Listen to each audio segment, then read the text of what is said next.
CPIയുടെ നിലവിളി സത്യത്തിൽ ഞാൻ പ്രതീക്ഷിച്ചത് ഇലക്ഷൻ കമ്മീഷനെതിരെ ഉണ്ടാകുന്നതായിരുന്നു. കാരണം ഒരു ദേശീയ പാർട്ടിയല്ല CPI എന്ന് ഇലക്ഷൻ കമ്മീഷൻ പ്രഖ്യാപിക്കുകയും കേരളത്തിലുള്ളൊരു പ്രാദേശിക പാർട്ടി ആണ് CPI എന്ന് വ്യക്തമാക്കുകയും ചെയ്തു. കേരളത്തിലെ 6 പാർട്ടികളുടെ അംഗീകാരവും റദ്ദാക്കിയിട്ടുണ്ട്. അപ്പോൾ CPK എന്നിനി പറയേണ്ടി വരും. CPK. അപ്പോൾ പക്ഷേ അതല്ല CPIയുടെ നിലവിളി. CPM തങ്ങളെ വല്ലാതെ ഉപദ്രവിക്കുന്നു, അവഗണിക്കുന്നു, അടിച്ചമർത്തുന്നു എന്നൊക്കെ പറഞ്ഞ് വീണ്ടും CPI ഒരു നിലവിളി ഉയർത്തിയിട്ടുണ്ട്. അല്ല, CPIയുടെ ഭാഷ പറഞ്ഞാൽ പാർട്ടിക്കകത്തും സർക്കാരിലും അപ്രമാദിത്വം കൊടുന്നു എന്നുള്ളതാണ്. കരച്ചിലാണല്ലോ, പരിഗണിക്കുന്നില്ല. കരച്ചിലാണ്. അതെ. അല്ല, വേറെ കാര്യമുണ്ട്. CPMന് പരിമിതമായ തോന്നിൽ സ്റ്റാലിൻ്റെ തോളിൽ കയറിയിട്ടും ഒക്കെ ആണെങ്കിലും കേരളത്തിന് പുറത്തും MP മാരുണ്ട്. അതെ അതെ. അപ്പോൾ ദേശീയ പാർട്ടി എന്നുള്ള പദവി ഒരു തരത്തിൽ രക്ഷപ്പെടുത്തി എടുത്തിട്ടുണ്ട്. CPIക്ക് അതില്ല. അപ്പോൾ പിന്നെ അപ്രമാദിത്വം CPMനല്ലേ?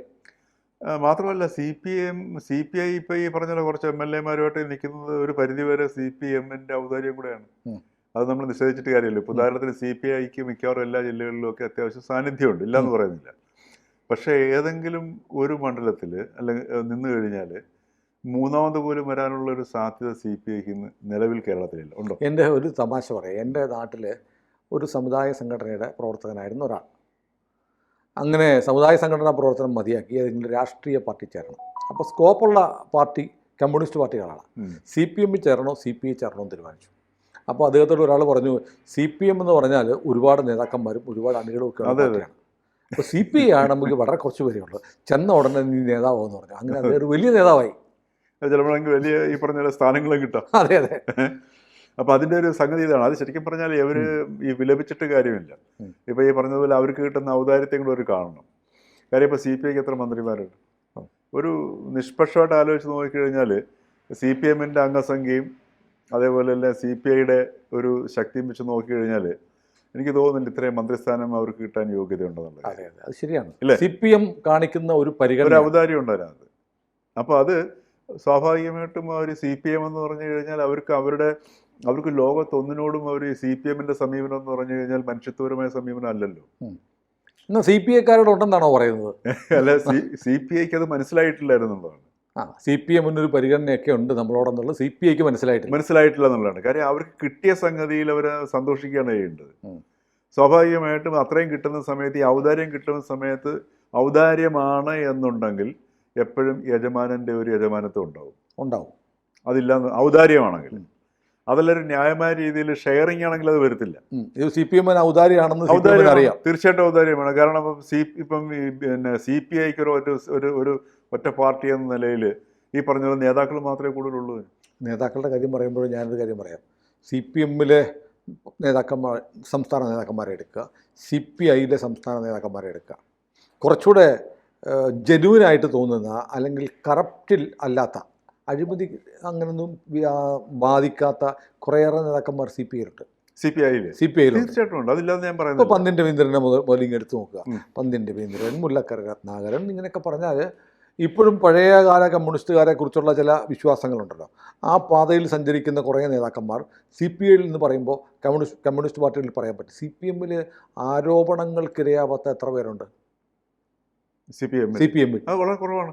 അല്ല, അതാണ് ഞാൻ പറഞ്ഞത്. CPMനെ സംബന്ധിച്ചിട്ടൊരു രാഷ്ട്രീയ സംഘടന എന്ന നിലയ്ക്ക് ഉപരിയായിട്ട് അതൊരു, ഞാൻ വേറെ വാക്കുകൾ ഉപയോഗിക്കുന്നില്ല എങ്കിലും ഈ പറഞ്ഞ പോലെ അക്രമം, ഹിംസ, ഇങ്ങനെയുള്ള സകല, ഇപ്പം അഴിമതി, ഇപ്പം ഏതെങ്കിലും ഒരു ദിവസമെങ്കിലും ഒരു പത്രത്തിലോ അല്ലെങ്കിൽ ഏതെങ്കിലും ഒരു മാധ്യമത്തിലോ ഈ CPM അധികാരത്തിലിരിക്കുന്ന സ്ഥലങ്ങളിൽ അഴിമതിയിൽപ്പെടാത്ത, ഇപ്പം കോപ്പറേറ്റീവ് സൊസൈറ്റി ആയിക്കോട്ടെ, പഞ്ചായത്തിലായിക്കോട്ടെ, എവിടെ ആയിക്കോട്ടെ. ഇന്നും ഇപ്പോൾ എന്തോ ഒരു പഞ്ചായത്തിൽ നിന്ന്, വയനാട്ടിലുള്ളൊരു പഞ്ചായത്ത്, അവിടെ തൊഴിലുറപ്പ് പദ്ധതി വെട്ടിച്ച് 2.5 കോടിക്കണക്കിന് രൂപ വെട്ടിച്ചിരിക്കുന്നു.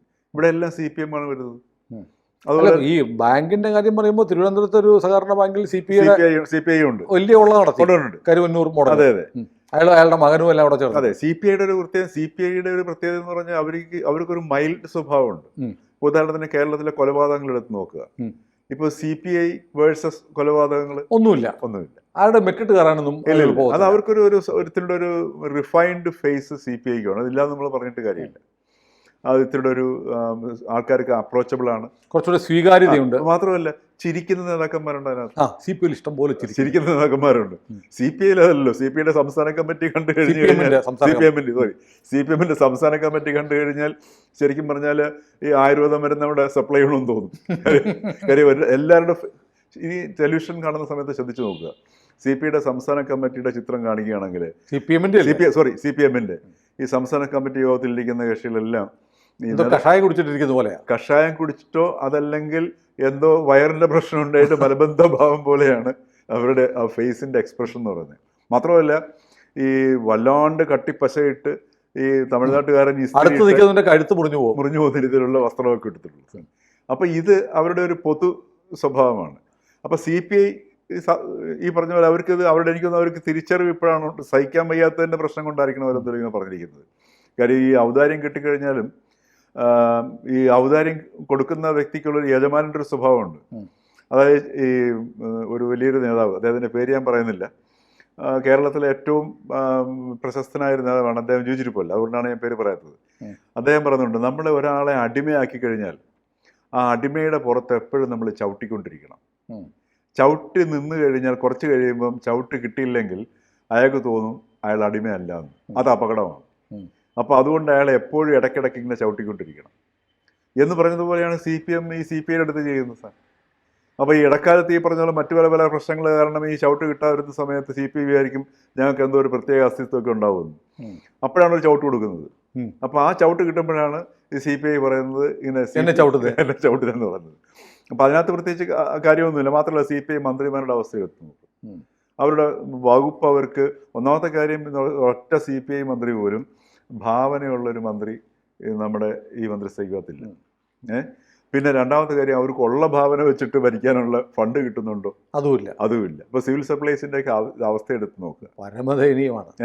സത്യം പറഞ്ഞു കഴിഞ്ഞാൽ ഒരു അല്പം ആശയം മതി. കാശിന്റെ ഒന്നാമത്തെ കാര്യം, ഇന്നത്തെ ലോകത്തിൽ ഈ മണി എന്നുള്ള ഒരു പ്രശ്നമല്ല.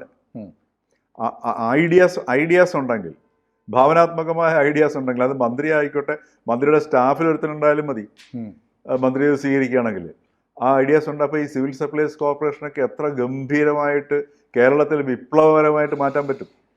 സാമ്പത്തിക പ്രശ്നമല്ല, സാമ്പത്തിക ദാരിദ്ര്യം കൊണ്ടല്ല പ്രശ്നം വരിക്കുന്നത് ഈ അവർ ഈ പ്രശ്നം നേരിടുന്നത്, മറിച്ച് ആശയ ദാരിദ്ര്യം കൊണ്ട്, അല്ലെങ്കിൽ ഭാവനയുടെ ദാരിദ്ര്യം കൊണ്ടാണ് ഈ സംഭവിച്ചിരിക്കുന്നത്. അത് ഞാൻ ആലോചിക്കാറുണ്ട്, നമ്മൾ ഈ സൂപ്പർ മാർക്കറ്റുകളിൽ, സ്വകാര്യ സൂപ്പർ മാർക്കറ്റുകളിലൊക്കെ ഓഫർ വരുമ്പോൾ 50% അല്ലെങ്കിൽ 1-1 ഫ്രീ എന്നൊക്കെ പറഞ്ഞ് വമ്പൻ ഓഫറുകൾ വരുന്നത്. അവരൊക്കെ ഈ ബൾക്കായിട്ട് ഈ സ്വകാര്യ സ്ഥാപനങ്ങളുടെ ഉൽപ്പന്നങ്ങളാണല്ലോ വരുന്നത്, സാധനങ്ങൾ വാങ്ങിച്ച് വിൽക്കുന്നതുകൊണ്ടാണ് ഈ ഓഫർ കൊടുക്കാൻ പറ്റുന്നത്. സിവിൽ സപ്ലൈസ് കോർപ്പറേഷന് വേണമെങ്കിൽ അത്തരം പദ്ധതി നടപ്പാക്കിയാൽ ഇവർ കൊടുക്കുന്നതിനേക്കാളും എത്രയോ കുറഞ്ഞ വിലയിൽ കൊടുക്കാൻ പറ്റും.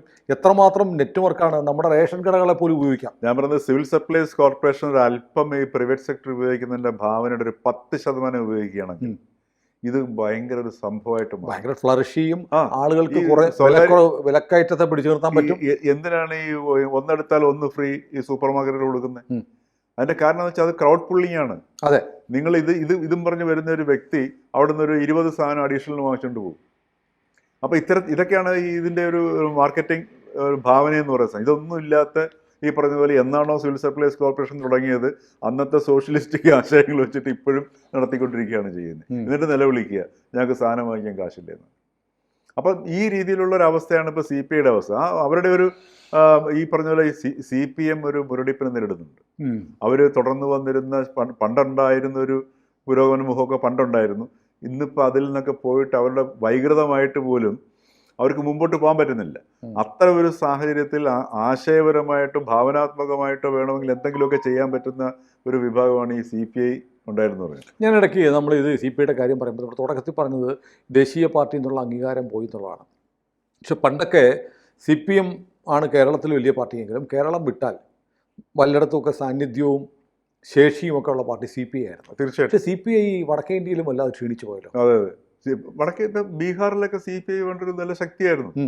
ആന്ധ്രയിലെ ഖമ്മം സീറ്റിനെ കുറിച്ചുള്ള തർക്കമൊക്കെ കേട്ടിട്ടുണ്ട് സാർ. ആന്ധ്രയൊക്കെ അതിന്റെ ഈറ്റിലും തന്നെയായിരുന്നു ഒരു കാലഘട്ടം. CPIയും തമ്മിൽ മത്സരിച്ച ഖമ്മം സീറ്റ്. അതെ, ഇപ്പൊ പഞ്ചാബ് അങ്ങനെ പല സംസ്ഥാനങ്ങളിൽ CPM-നേക്കാൾ കൂടുതൽ സാന്നിധ്യം CPI-ക്കായിരുന്നു. പക്ഷെ ഇപ്പൊ അതെല്ലാം പോയി. അവരൊക്കെ എങ്ങോട്ട് പോയി? CPI-യിലേക്ക് പോയോ, CPM-ലേക്ക് പോയോ, അതോ ഇനി കോൺഗ്രസിലേക്ക് പോയോ? അവരൊക്കെ എനിക്ക് തോന്നുന്നു BJP-യിലേക്ക് പോയി. BJP-യിലേക്ക് BJP-യിലേക്ക് പോകും. കാര്യം അതല്ലാന്നുണ്ടെങ്കിൽ കോൺഗ്രസ് അവിടെ വളരണം, അല്ലെങ്കിൽ CPM വളരണം. ഇത് രണ്ടും ഈ ഭാഗത്തെങ്ങും വളരുന്നില്ല, മറിച്ച് BJP വളരുകയും ചെയ്യുന്നുണ്ട്. അതിപ്പോൾ ത്രിപുരയിലും ബംഗാളിലും CPM സഖാക്കൾ ഒരുപാട് പേര് BJP-യിലേക്കാണല്ലോ പോയത്. തീർച്ചയായിട്ടും. അതിപ്പോൾ ഈ ത്രിപുരയിലെ സംഭവം പറയുന്നത് ത്രിപുരയിൽ ഈ പാർട്ടിയുടെ പേര് മാറുന്നുള്ളൂ എന്നാണ് പറയുന്നത്. ആൾക്കാരുടെ സ്വഭാവമോ അല്ലെങ്കിൽ രീതിയോ ഒന്നും മാറുന്നില്ല. ഇപ്പൊ ഈ പണ്ട് CPM ആയിരുന്ന കക്ഷികളാണ് BJP ആവുന്നത്, പിന്നെ തൃണമൂലായത്. ബംഗാളിലാണ് തൃണമൂലാണ്. അപ്പോൾ ഈ മറ്റേ ത്രിപുരയിൽ നിന്ന് വന്ന ഒരു സെൻട്രൽ ഗവൺമെന്റ് ഉദ്യോഗസ്ഥനുണ്ട്, അദ്ദേഹം CPWD വർക്ക് ചെയ്യുകയാണ്. അപ്പോൾ അദ്ദേഹം പറയുകയായിരുന്നു, അത് പ്രശ്നമൊന്നുമില്ല, ഈ ഇലക്ഷൻ വന്നു കഴിഞ്ഞാൽ അവിടെ ഈ ഷെഡ് കത്തിക്കലാണ് പരിപാടി.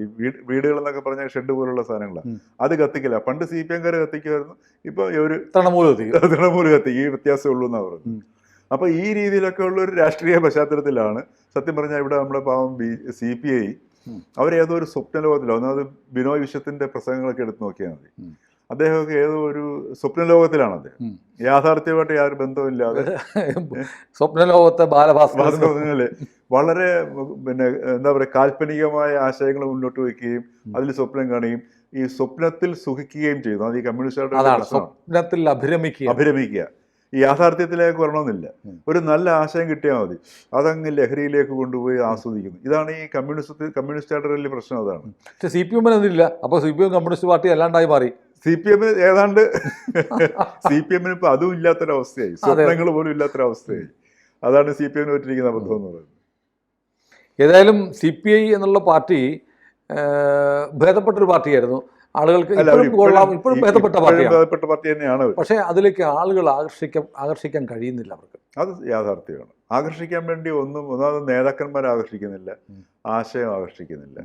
പിന്നെന്താണ്? എന്താ കൊള്ളാവുന്ന നേതാക്കന്മാരുണ്ട് തന്നെ താരതമ്യേന. കൂടുതൽ വാർത്തകളും വിശേഷങ്ങളും നിങ്ങളിലേക്ക് എത്താൻ ABC മലയാളം സബ്സ്ക്രൈബ് ചെയ്യുക, ബെൽബട്ടനും അമർത്തുക.